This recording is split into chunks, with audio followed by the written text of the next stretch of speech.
Hello viewers, I'm SB and welcome back to Norco, where Catherine's story has...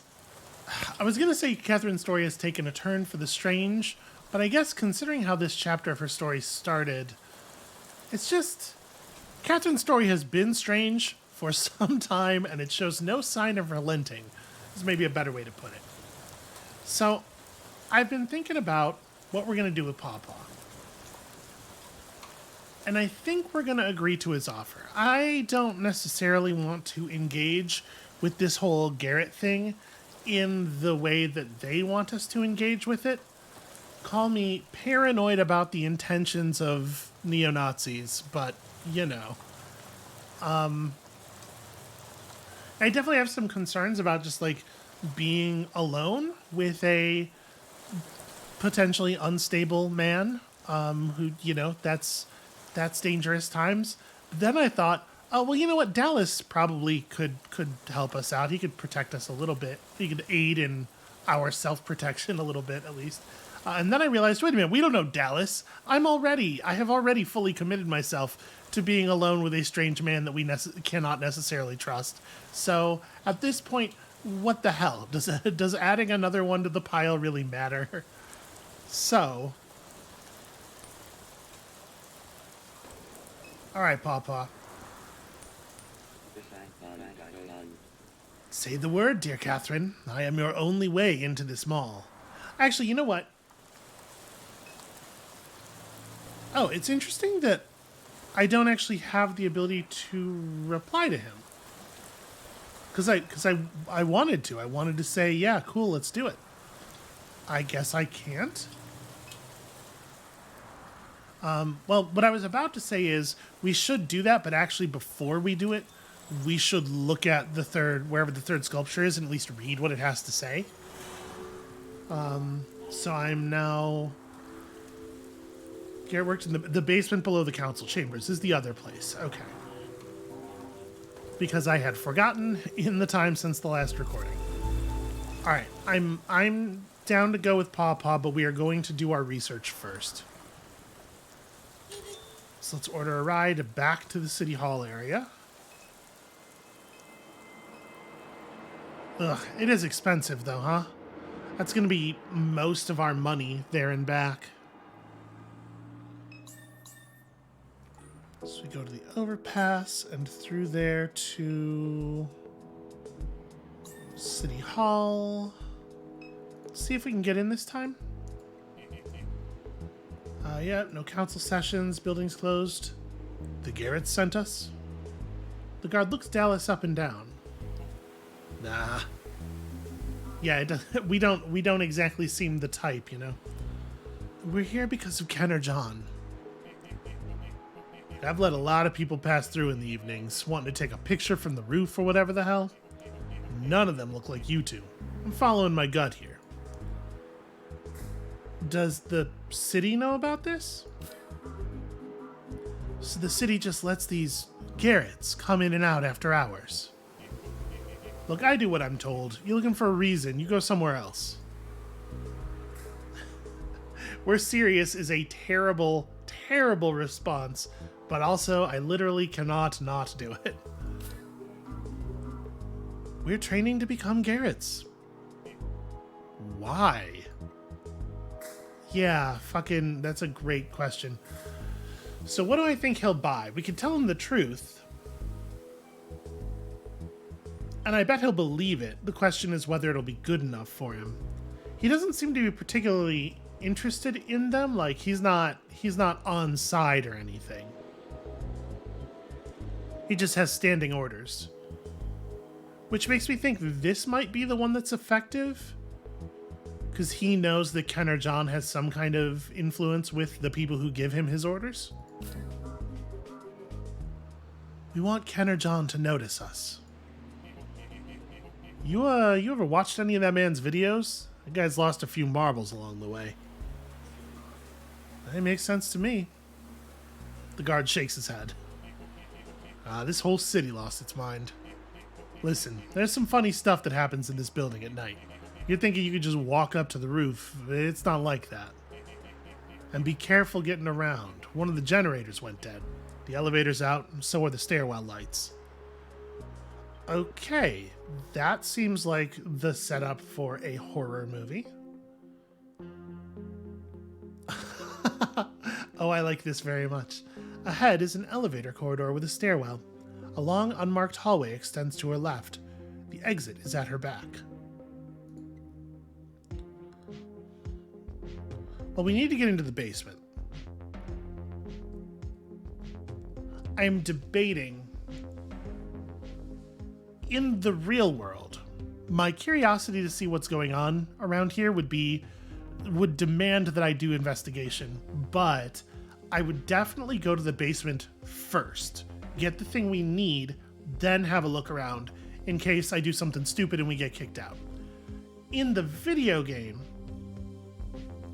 I have concerns that whatever happens in the basement is going to kick us into the next plot, and maybe remove us from the building entirely. So if we want to know more about what's going on, we may have to look around first. And they're not going to make the plot line inaccessible, right? The nature of consequence is different here. We are within a story. I'm going to go down the hallway first. Catherine wanders the hallway until it terminates at the council chambers. The door is shut. Okay. Let's try the door. It is locked, predictably. Okay, back to the lobby. I really dig, I thought that combat sequence was very weird, but I'm more getting the vibe now. This game is it's expressing itself as a patchwork of older ideas in a way that's really interesting, and I guess says something about the nature of a place being a patchwork of the experiences of that place.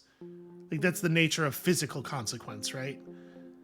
Yeah, there's some interesting stuff going on here. How about to the elevators? We enter the elevator corridor. The floor above the display reads blank. The stairwell is ahead. We know the elevator is unpowered, or I guess that we were told that. Floor display above the elevators winks off before illuminating again. Catherine waits a moment. Doesn't sound like an elevator's coming. The guard said the generator that powers it is down. Let's keep moving. Yeah, but I was verifying. Alright, to the dark stairwell. Fortunately, we have our phone. I mean, we gotta go up, right? We gotta see. The thing we need is down, but we gotta go investigate. Catherine arrives at floor 2. Feel around. Catherine detects nothing of interest in the dark. For real, though, I have a phone. At some point, did they stop putting lights in phones? I guess go up. I am really curious about... There was a lot of focus on the roof in that conversation with the guard. Darkness presents nothing on floor 3. Same deal on floor 4. I should have counted the number of floors that were visible on the outside of the building so that I would have a sense of how high we were going to have to go. Catherine arrives at floor 7. After some fumbling in the dark, Catherine discovers a doorknob and opens it. Catherine enters an unlit office. She tries the light, no power. A window looks beyond Duncan Plaza toward the French Quarter. Huh.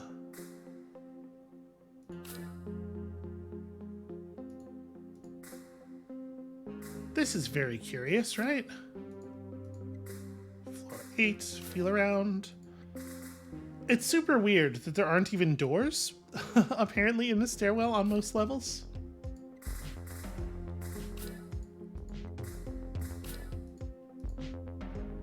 Alright, Catherine climbs to floor 10, the final level. Oh, right, I was not thinking about the fact that I just made our deep chemotherapy patient character climb 10 floors of stairs and then have to descend them again afterward. That's maybe not great. This is killing me. An exit sign casts an obscure red glow over the area. Ahead is a steel door with panic bars. Mounted to the wall beside it is a magnetic card reader. This must lead to the roof.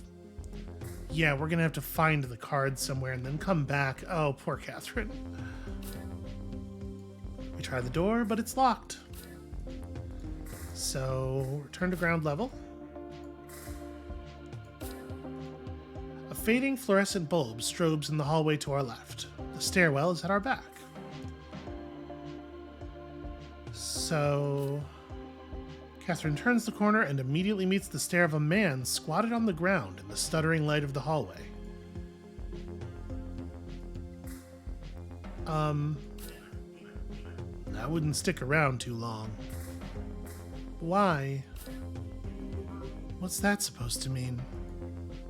The man's demeanor remains unchanged. He removes a receipt from his shirt pocket with a note scribbled on the back. He begins to read. On the 7th floor is a planner, but if you don't listen closely to the following, he'll hide. In the darkness are hands you must shake. Do so in the order I say. Any missteps and the elevator will clear the mistake. Huh. The first number in our sequence is the floor above the council chambers, third most distant from the sky. There are 11 floors should one count the basement. Our second number is that which makes an even divide.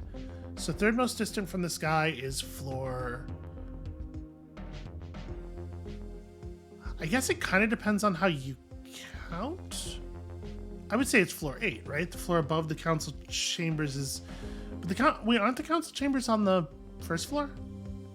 Third most distant from the sky, though. The building has 10 floors. So the 8th floor is the third... No, sorry, third most distant. I was third least distant. Third most distant from the sky is the 2nd floor, if we include the basement as a floor, which I assume we're supposed to?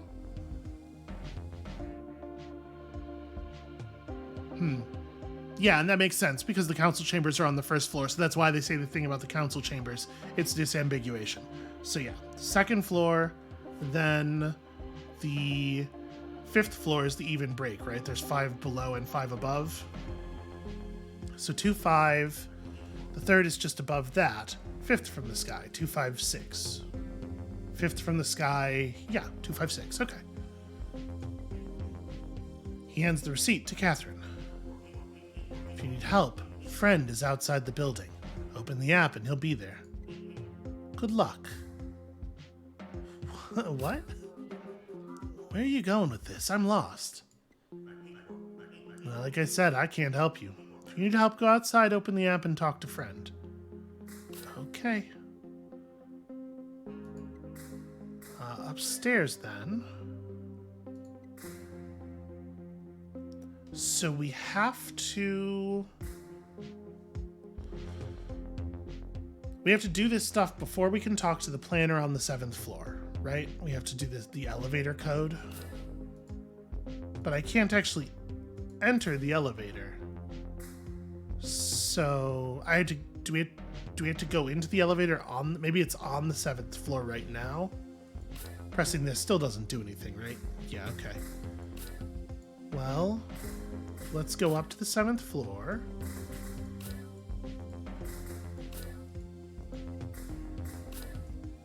Dude's gonna hide from us, but we're gonna, in the dark, we're gonna shake some hands. Alright. Enter door.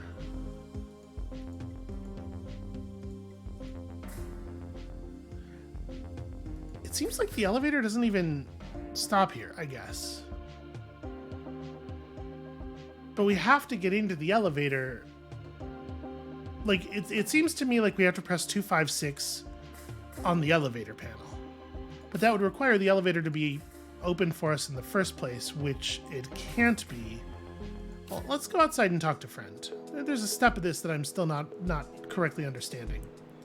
You done in there? Not yet. Don't come in and out too much. People might notice. Yeah. Let's have a quick chat with friend. Maybe there's a step of this that I'm not quite getting from the description. We need your help. Garrett said to speak to you. The man in the basement spoke a riddle. Yes. And it said, in the darkness are hands you must shake? It said there are hands in the darkness? Yes, there are those who hide in the stairwell. They will shake your hand. Oh, okay. I thought it was... There are 3 numbers given to us, and the pad on the elevator has 3 numbers displayed, and I just made that connection without that connection being made for us. Incorrectly, it turns out. Okay, so 256, then... It was literal hands. I thought he was speaking in, you know... It seems like a riddle, metaphorical... Yeah. It does, in fact, get weird at night. You are not wrong about that, friend. Okay. To the elevator corridor. Get in the stairwell. Go up once. Now we feel around. Catherine gropes in the sightless dark. She feels the distinct touch of another's hand. Startled, she gasps, withdrawing her own. What is it? Someone's in here. Dallas speaks into the darkness. Hello? The stairwell is silent, but for the decaying echo of his voice. Yep, we gotta shake a hand.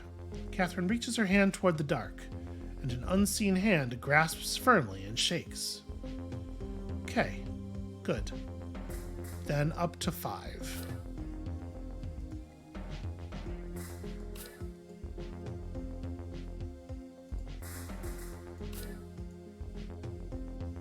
Okay. Reach out hand. Unseen hand grasps firmly and shakes. Let me go up one more.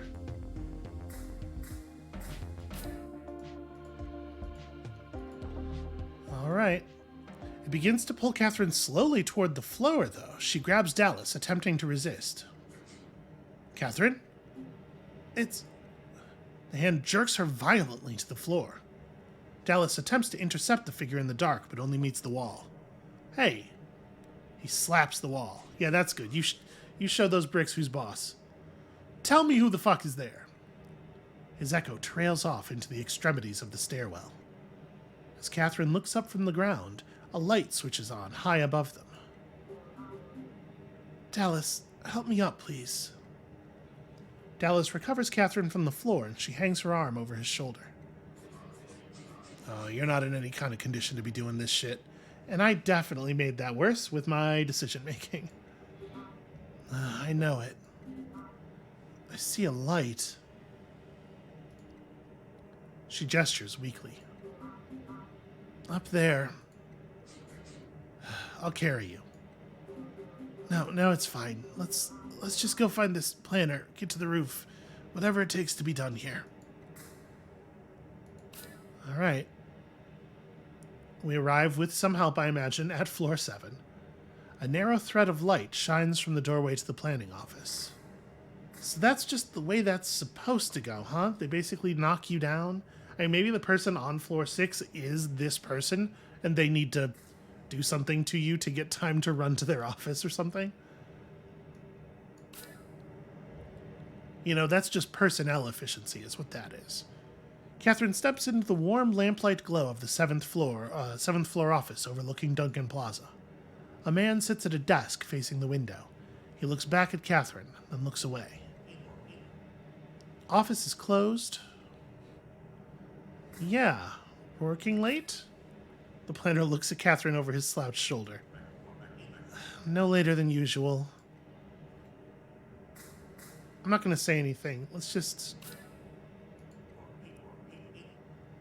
We're drafting a new master plan. Catherine nods and leans against the jamb of the door.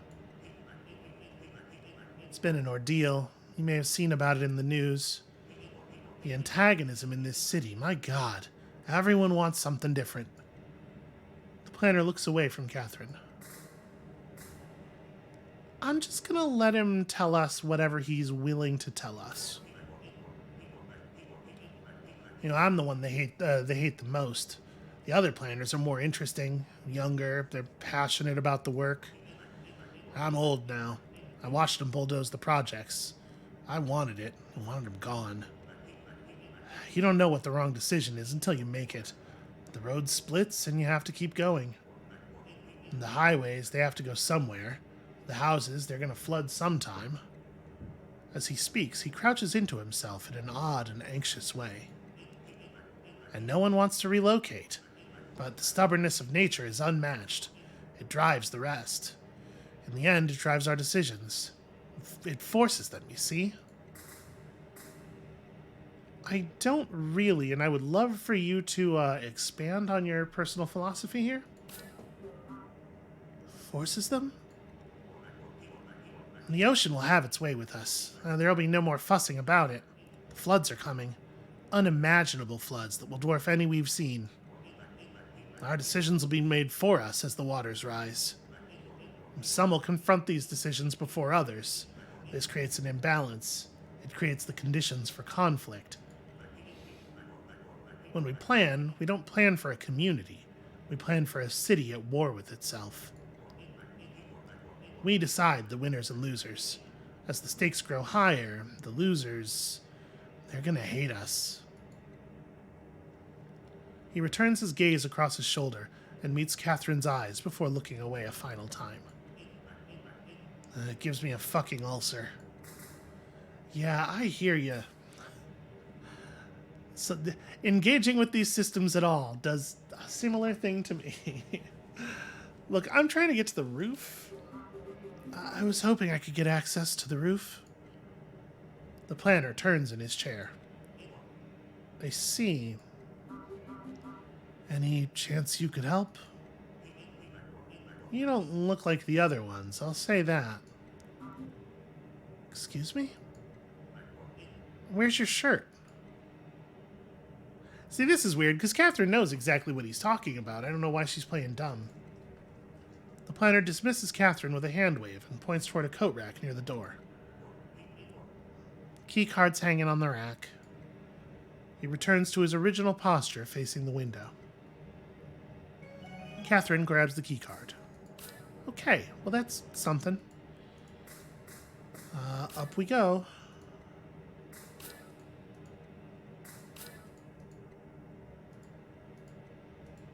Let's just go ahead and try the door. Scans the ID badge, pushes it open, and out we go.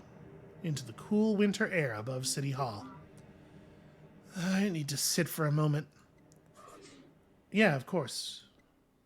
Dallas gestures to a nearby air conditioning unit. Let's sit.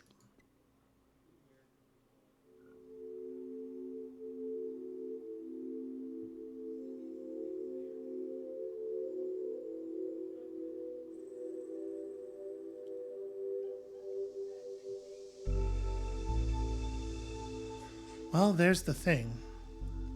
I'm getting too old for this. Running around like this on my 49th birthday. What a life. Birthday? Today's your birthday? Today's my birthday. Well, at least it's memorable. No question there. You alright? Yeah, I'm fine. Just needed to breathe for a minute. That was strange. It can never be normal with Super. It's always got to be some shit like that. So, why keep doing it? I don't know. Dallas lifts his hand in resignation. There's not much else, really. Not anymore. Well, what would you rather be doing? What would you do if you could? What I'd like to do is be home with my daughter and my grandchild. And where's home? Hollygrove, right near the canal. And they started staying with me a few months back. They liven up the place. Kids do that. You got any? A son and a daughter, 2 years apart. Still at home? My younger one, I can't get him out the house. But my daughter, she doesn't want anything to do with me. Thought maybe when I was diagnosed she'd come around, but she never did. Catherine looks toward the westbound traffic. No, she never did. Hurts to be dropped like that. Sometimes it hurts worse the more time passes. I just know I won't see her before I die. And that, it does. It does hurt. It hurts, and then you die. The two of them laugh. It's not all bad. Just hope there's something on the other side. There is. I know there is. The ones I hurt and left behind, I'll see them there. I'll get to apologize. Amen. But let me ask you the same question you asked me. Why keep doing this? Not a lot of runners our age. Long story. This is my first time on the app, but things have been interesting for a while now. I tried to have a straight job once upon a time, but that didn't last too long. Yeah? Why not? Let's just say I lied on my resume. Nearly everyone you meet has a story like that in this line of work. Nothing special about me, then. I wouldn't say that. Old man in the ditch thinks you're special. Let him think it. So, you figure this last sculpture's around here somewhere. Said something about it being in the sky. I mean, again, it's right, we can see it right now. It's right there.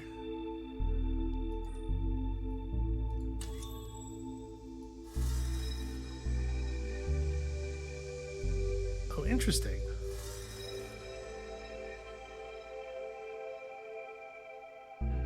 And I can't move the phone up or down with this mechanism. Maybe it's broken?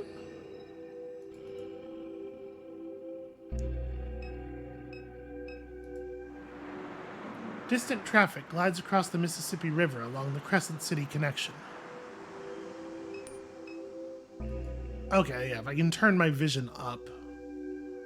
There we go. The thing is projecting it further upward, I guess. Yeah, there we are.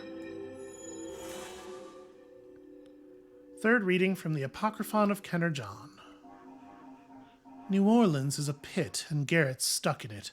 New Orleans is the lowest world.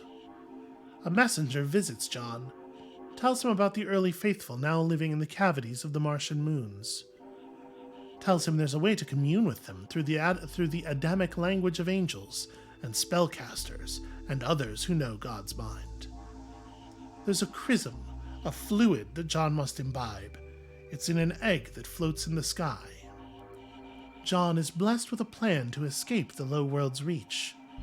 The Garretts must build a spacefaring ark, a vessel with which to leave this earth.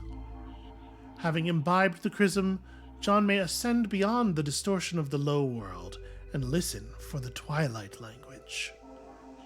Two Garretts work together at Stennis. John appoints them to oversee the task.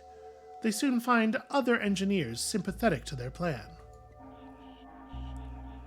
The Garretts labor for 635 days, and in that time the ark is complete. All that remains is the egg which holds the chrism to know God's mind. So, is that it? We found all three. 635. Yeah, let's go ask the kids at the mall. That's all there is to do here. Okay, so it doesn't actually let us go back inside City Hall. I'm assuming the guard won't let us in again. Yep. Okay. Seems straightforward enough. I wonder if the deal here is they're gonna make us get into whatever at the mall before we have the option of taking Paw Paw up on his offer. I have a text.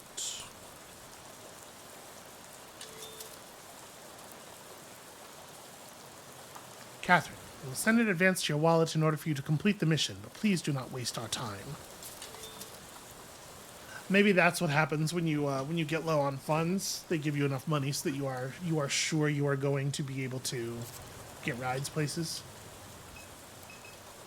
Let me go talk to Keith. I want to know if anything strange has happened since we were last here. Okay, nope, we're not. Never mind, we're not talking to Keith. Fuck Keith is actually the thing. I guess let's go talk to the... I really don't feel good about this. Am I... Here, hold on. Am I allowed to just go with Pawpaw? Because I would rather just go with Pawpaw. No, I am not. Okay. It's kind of an interesting thing, right? Like, the question of how much agency you have within a game with a pretty linear narrative like this is especially complicated when the game is happening in two different time periods. Like, I don't know if there's ever been a game that really plays with this idea, but in theory, like, we should have more agency in the present than we have in Catherine's story, right? Because Catherine's story has to happen a certain way for the present to unfold the way it does. That's an interesting idea, at least. Where'd they go? Those two little shits, where did they go? Ah, hell. I can't tell if that's hell like, aw, damn it, or if he's answering her question. Why did we just waste our time? We have to get in there. Only one option comes to mind. The creep in the ditch? Afraid so. This night, I hate it. Yeah, things have not been working out the most here. A scale model is encased in glass. The plaque at its base reads Arc. You think that is? Hard to say. Almost looks like an oil rig. Or a spaceship, which is what we know that it is on account of the reading we just did. Was that might have been examinable before, in which case it would be more reasonable for them not to know what the things say yet. We need your boat. Oh, his face is pure glee. How wonderful! A boat ride into John's fucking skull. We'll live inside it. Okay, calm down. Keep your distance, lower your voice. We need the boat, not you. The mall. John's skull. The boat is just a little further down the canal. Let us go and visit the sanctum of the garrets. Hey, Dallas, there's no reason to be mean to him. Okay. So we've gotten the game into kind of a weird cadence right now where we're doing like half of one chapter and then half of the next chapter per episode. So I appreciate that this makes this one pretty short, and I do apologize for that, but I think I'm gonna see if we can't resync these a little bit. We're gonna call it here for today, and when you come back next time, we're gonna see if we can't just do the whole next K chapter all at once. I think that would give us a better feel here of the pacing of the narrative. So thank you all so much for watching. When you come back next time, we're finally breaking into this refinery and hopefully finding those boxes. It does seem unlikely now that I think about it. Well, whatever. That's a problem for the future. And we'll see you then.